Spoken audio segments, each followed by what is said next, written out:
हाँ, मेरी तबीयत तो बहुत ख़राब है, शुरू से ख़राब है, और मैं यहाँ हॉस्पिटल में आता जाता रहा हूँ, यहाँ डॉक्टर के हवाले होता रहा हूँ मैं, और अभी भी यही हालत है।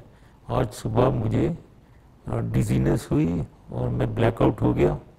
मुझे फिर उठाकर यहाँ ले आए हैं, मुझे नहीं मालूम कि कैसे मैं उसके बाद क्या हुआ है।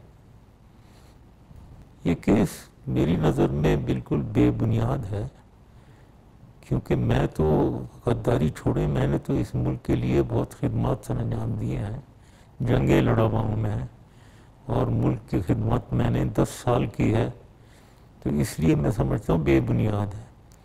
अब यहाँ इस केस में मुझे सुनाई नहीं दे रहा है, सुनवाई मेरी नहीं हो रही है। सिर्फ ये नहीं है कि मुझे सिर्फ मेरी सुनवाई नहीं हो रही है, मेरा जो लॉयर है सलमान सफ्तर, उस तक को सुन नहीं रहे हैं। तो मेरी नज़र में ये बहुत ज़्यादती हो रही है, इंसाफ का तकाजा पूरा नहीं किया जा रहा है।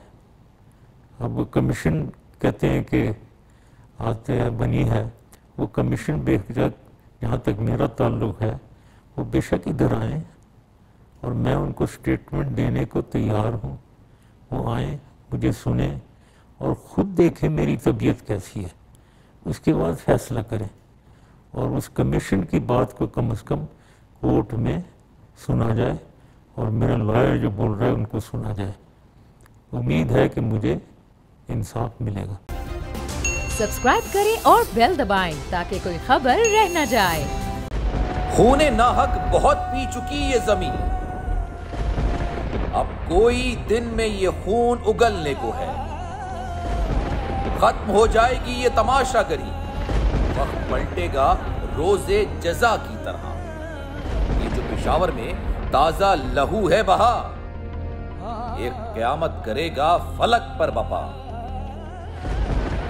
गम की सलमनाक घड़ी में बोल सानह पेशावर में शहीद होने वालों के लवाहिकीन के साथ है।